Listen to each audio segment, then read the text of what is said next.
Folks, Canadian Prepper here. I hope you guys are having a great day. Unfortunately, I'm about to ruin it. This is going to be a quick video just to keep you apprised of the situation so you can be ahead of the World War III DEFCON curve. Okay, we have Moscow erecting missile defense systems on their rooftops. They've been doing this for a while. Not only that, they've been outfitting their civil defense infrastructure with the provisions they would need to ride out an extended disaster. If you don't know, the Moscow subway system is very extensive and it doubles as a nuclear bomb shelter as well. I also have an email from somebody with connections within Russia that indicates that the mobilization is in fact underway. So according to this email, we have some family acquaintances who live in Russia. One of them is a family doctor who practices in central Russia. She has told us that the second mobilization wave is coming and that she is on the list. This means she will be drafted even though she is a woman. This concerns my fears that the second mobilization will occur. It's just a matter of when, and they need doctors on the front lines. Absolutely, there are many people, the rumor is, are not able to leave the country as a result of this upcoming draft. So just another indication that this war is rapidly expanding. Now we have some video footage here to show you. So this is probably in your way.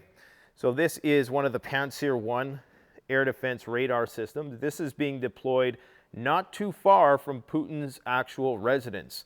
Now I have my suspicions that Putin hasn't been staying at that residence, and if he is, it's probably dug in really deep, and there's probably some sort of subway system that connects it to God knows where. Okay, that's the thing that not a lot of people realize about secret bunker systems, is that while the entrance to that bunker may be obvious to satellite imagery and to your adversaries, where you go underground is a complete mystery. Okay, so you can tunnel into one place, like let's say you tunnel into Cheyenne Mountain. Who knows where those subway channels go underneath there?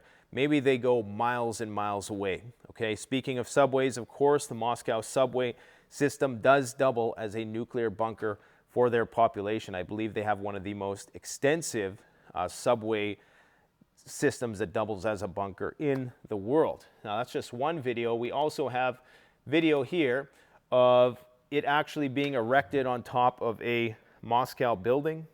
And then of course here is the actual gun right here. Okay, so imagine you're in Moscow and you're seeing this right now. What kind of thoughts do you think are going through people's heads when they understand that what this means, what this signals, is that the war is about to get crazy? Okay, there are some analysts who speculate that this next battle that's about to take place could see the deaths of hundreds of thousands of people, and it's going to draw in the world. Now, many people took issue with the fact that I said World War III started last Friday.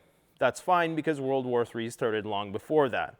People sometimes just look at the titles and the thumbnails and they're not willing to actually engage in with the content for more than a minute because, of course, we live in the area of sludge content and people are very impressionable. The reason why we use those titles, I'm not going to get into it again, because I do believe that this situation is a cause for alarm because the implications are World War III and nuclear Armageddon.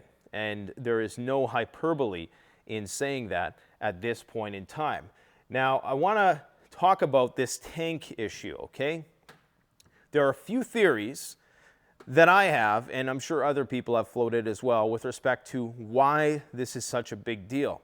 But what you need to understand and what's not being talked about, the most important thing as they prime the masses to accept the sending of heavy armor, even though the masses are completely oblivious to most of this, and quite frankly could probably care less anyways, they are training the Ukrainians on the Leopard tanks. So while Germany's, hemming and hawing about, well, should we or shouldn't we send these tanks, they're training the Ukrainians on the tanks. And not only that, get a load of this. Boris Pistorius, the new German defense minister, has said that they are preparing to potentially deliver the tanks rapidly if the go-ahead is given.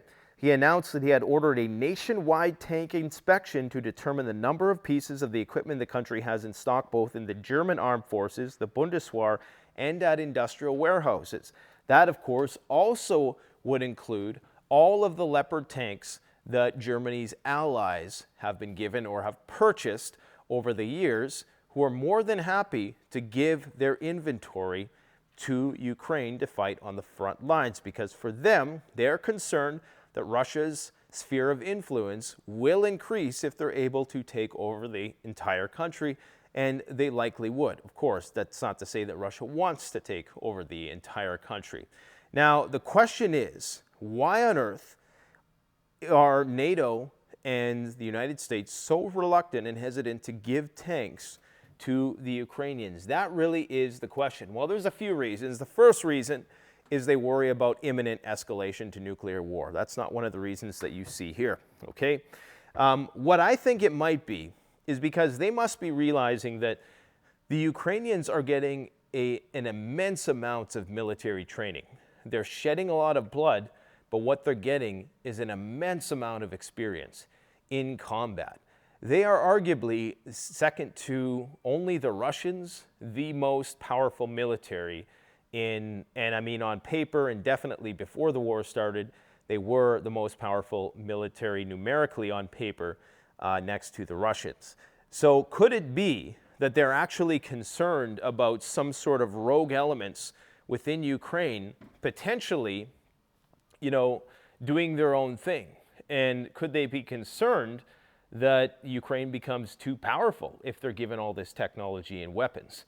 The next thing, of course, they're concerned about is Russian capture of this technology and backwards engineering it. So if the Russians capture a tank, and of course, tanks are used for relatively close combat, so it's not uncommon to capture a tank. In fact, it happens all the time. So it's almost a given that if you send in Abrams and Leopard tanks, a few at least are going to be captured. Now, the workaround with this is that they're giving older stock that's not updated with all the new gimmicks and software and all that stuff. Of course, that comes at a diminished capability in terms of their performance on the battlefield, so it somewhat defeats the purpose, but they don't want to hand over their best tools to the Russians, which will inevitably happen. Even if you get a broken down tank, you can see how it works, you can see how it operates, you can troubleshoot its weak points, and that's really bad for NATO if they ever have to go up against the Russians. The other thing that they could potentially be worried about is the Ukraine-Russian alliance, potentially. Now, this might seem like insanity to some people, but just imagine a world 5-10 years from now when, this has all worked itself out, and hopefully it's not post-nuclear Armageddon at that point. But imagine a world where Russia and Ukraine form some kind of alliance, okay? Now, in that situation, if the Ukrainians have all of this old NATO technology, that of course empowers the Russians, and that puts them on par. So all of NATO's secrets then become known to the Russians. So it's I understand why a lot of people are just like, yeah, send in everything we got. But the military generals are hesitant for a reason. They don't know if there's rogue elements that are going to be turncoat in this war. I'm not saying that is the case. I'm just saying these are things that you have to factor in. You also have to factor in that Russia is going to capture this technology. You also have to factor in the escalation, which I haven't even written here because it should be obvious, the concern that it's going to escalate, and that there's also logistical issues as well, which is what Lloyd Austin had cited. So there's really 5 reasons: logistical issues, escalation, Ukrainian rogue elements, Russian capture, and Russian-Ukraine alliance, which is the total wild card, which may not happen for a long, long time. But remember, there are Russian-speaking people, and just like the Korean Peninsula, they speak a very similar language, they share very similar cultures, and it's not beyond the realm of possibility that someday the South Koreans and the North Koreans unite and they become a superpower unlike the world has ever seen before. In fact, I think that was the premise of a video game that was released probably 15 years ago or so, that predicted that this new North Korean, unified Korea, I should say, of both the North and the South, they had detonated an EMP over the United States, and then of course they staged an invasion. Anyways, it's possible. So those are some things to consider. Now, in terms of what the United States is sending, this is important too, because in spite of the fact that they're not sending that other stuff, they are sending a hell of a lot. So they're sending the NASAMS, they're sending 8 Avenger air systems, 59 Bradley infantry fighting vehicles, 90 armored personnel carriers, 53 MRAPs, 350 Humvees, 20,000 artillery rounds, and it goes on and on and on, 3 million rounds of ammunition, and that is just this one package, just one $2.5 billion package, not counting the other $100 billion in military aid that they've received from Europe and the United States. And of course, some of that is covered here on Al Jazeera, but this is actually kind of outdated because this is from October. But the Ukrainians have been given a lot of technology, and the last thing you want to do when NATO is so divided is give up all this technology. Now, if you look at the broader geopolitical picture with Germany and the relationship between the United States, of course, Germany in some ways is still in occupied territory. Ramstein Air Force Base is a military occupation in some ways. You have the Nord Stream incident, which has all sorts of red flags around it, and is a very suspicious incident upon itself. Still, all the information is not understood about it. There's a withholding of information with respect to that and evidence. So, of course, there's a lot of speculation, okay, that the United States and Germany's relationship is tenuous at best. A lot of people think that the Germans are having their arms twisted into sending their technology by the United States. And, you know, they've said basically, well, if you send some Abrams, we'll send some of our tanks, and which basically means that it's a green light for other countries to send their tanks. The U.S. claims that it's a logistics issue, that it's getting them into the country. Now, the concern would be that if they were to start sending these tanks into Ukraine, of course, from Russia's perspective, going back to the reason why they're installing air defense systems, from their perspective, this means that NATO is a legitimate target. I guess there's something about tanks, which is a certain escalatory threshold. It's a red line. Is that because it's a game changer in the conflict?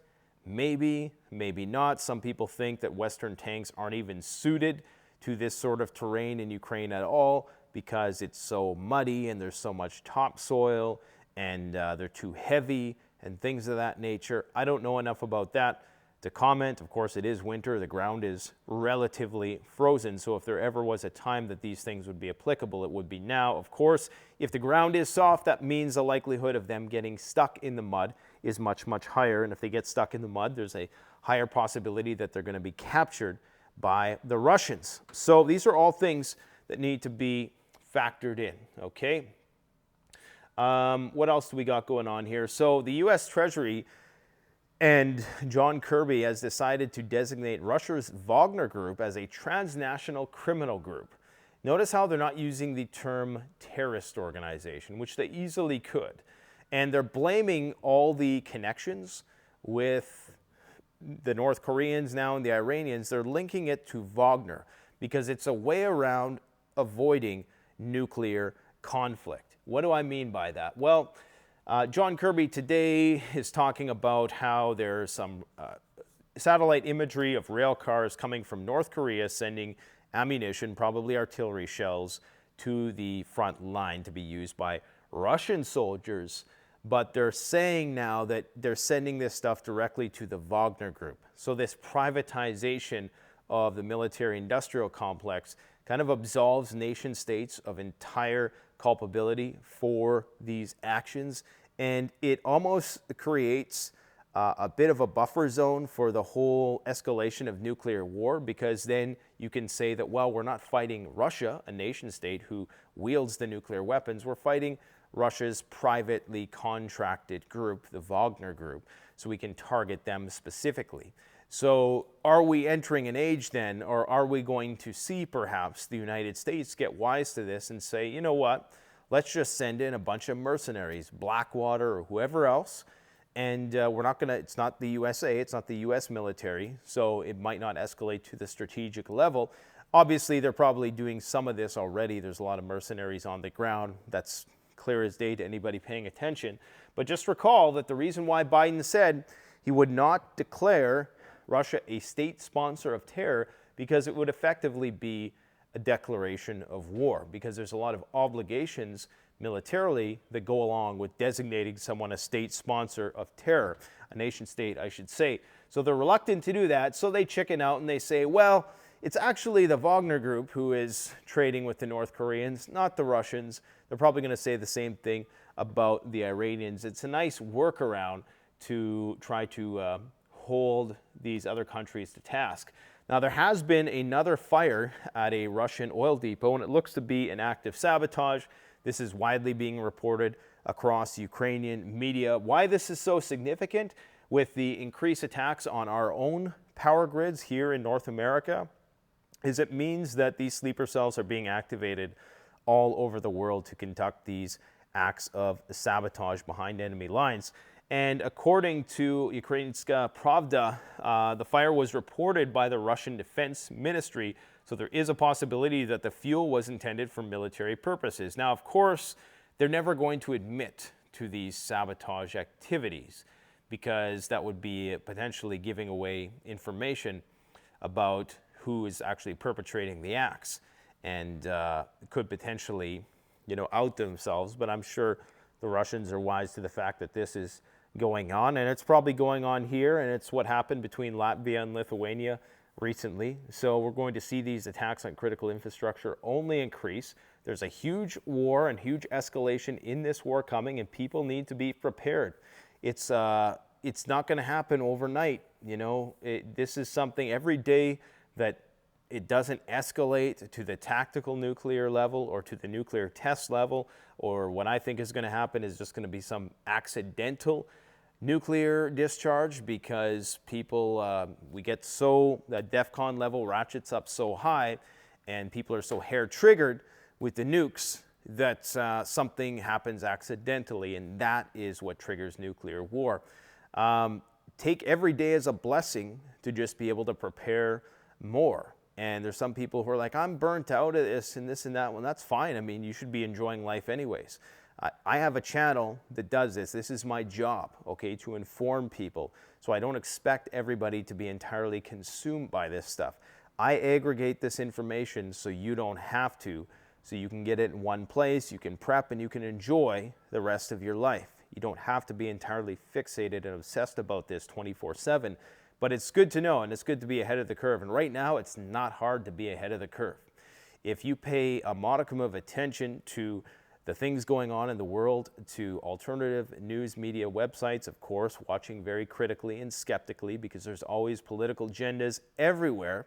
So it's important to try to, if somebody is pushing a political agenda and they're also giving you information, something I never ever do on this channel, you should be suspicious. That's why I actually like the channels like Full Spectrum Survival, who never get political on the channel. If you watch Brad, he never gets political. Same as City Prepping.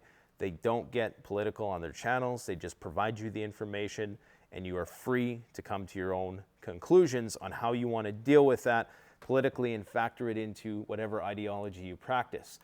Now, this is something else. We got these, this is the year of the chatbots. People think chatbot, harmless. What's a chatbot? These are more than chatbots, guys. If you haven't been aware of the developments in artificial intelligence and ChatGPT and their competitors with Google DeepMind, you need to be paying attention to this, because it is getting scary. And it is going to have implications. If you're a World War III bro, you need to be paying attention to this as well, because there's huge ramifications for propaganda. There's huge ramifications for the intelligence and information war that is happening. And there is also the possibility that the people that you are talking to online aren't even actual people. We're well past the point of many of these chatbots passing the Turing test, for the most part. Now, the reason why this is so scary, and I knew that Google was going to come out with something crazy. I think ChatGPT may be like the MSN MySpace of this whole thing. It was popular to start, but I think Google's going to blow it out of the water. Of course, they're also working on quantum computing, and you mix those two things, we get into dangerous, dangerous places. Now, guys, I want you to take a look at this picture, okay? What do you notice about this picture? What do you notice about this picture? Does anything seem off to you about this picture? Here's the thing, guys. These ladies right here, they're not real people. They've never existed, ever. These have been completely created by artificial intelligence. All of these images are 100% built from scratch by artificial intelligence. Look at that, how uncanny it looks. There's a certain feeling you get, like you know it's real. Like this girl has never existed before, but look at all her unique features. Now, how these algorithms build images like this is they will look at thousands, possibly millions of images, and then you'll type in, make me a picture of a girl or some girls at a party, and this is what it puts together. And you'll notice if you look really close at these images, there are some real subtle imperfections. So this is drawing from a data set of God knows how many photos. And you can see that there's a lot of similarities, like the cheeks are a little rosy, a little too rosy, a little too plastic almost. And but let's take a look at a couple more. The reason why I bring this up is because we're entering the era of deepfakes, okay? Now, you probably noticed something really weird about this one, and that's the fact that she has an extra finger here, okay? And this, you have to really play this tape through a few more years. Okay, you're going to be interacting with things like this online. They're not going to be real people. Do you understand the implications this might have for geopolitical instability? This is potentially what could push a lot of countries into going to war with one another. You might ask yourself, how is that possible?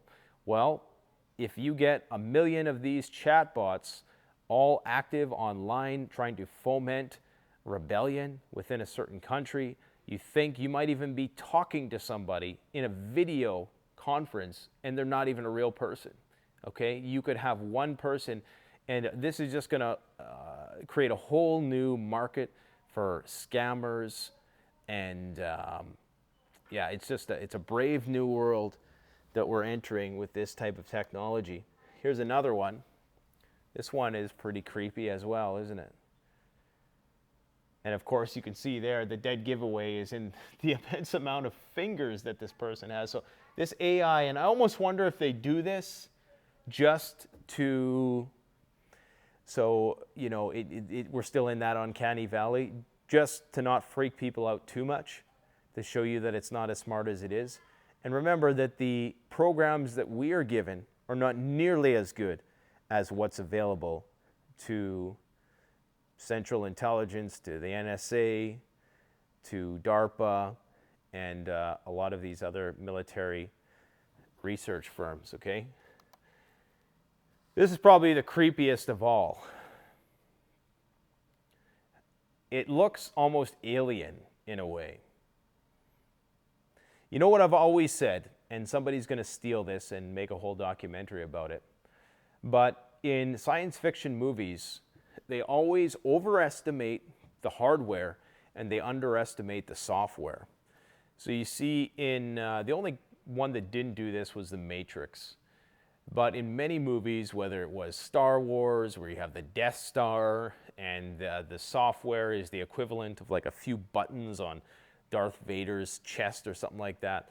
But we always underestimate the software in sci-fi because it's much harder to visualize the software. It's easy to visualize a big spaceship or a giant mech robot or, you know, something mechanical, something physical. But it's very hard for us to foresee how virtual reality and artificial intelligence are going to merge to create a universe, likely within our own minds. I mean, it's probably going to be some sort of blend between the Matrix and Total Recall when they create some kind of neural interface that is going to allow us to interact with significant others or who we think are significant others in the Matrix. Because when it boils down to it, a lot of our experiences are just neurons firing, synapses, okay? If it's just like when you have a dream and it seems very real, there's not much different. It's just like in the Matrix, okay? So they can very easily subdue a lot of people with this, and a lot of people will take the blue pill. Make no mistake. People are already going to take it already. I guarantee most people will take it. I mean, it's just, there's going to be pockets of resistance, but people will take it. So just a heads up on that, guys. Let me know what you think about this in the comments section below. And if you want more information on this AI stuff, Midjourney, that's what it's called. You can just go online and Google Midjourney photos, artificial intelligence, party girls. And I'm sure some other search results will come up there as well.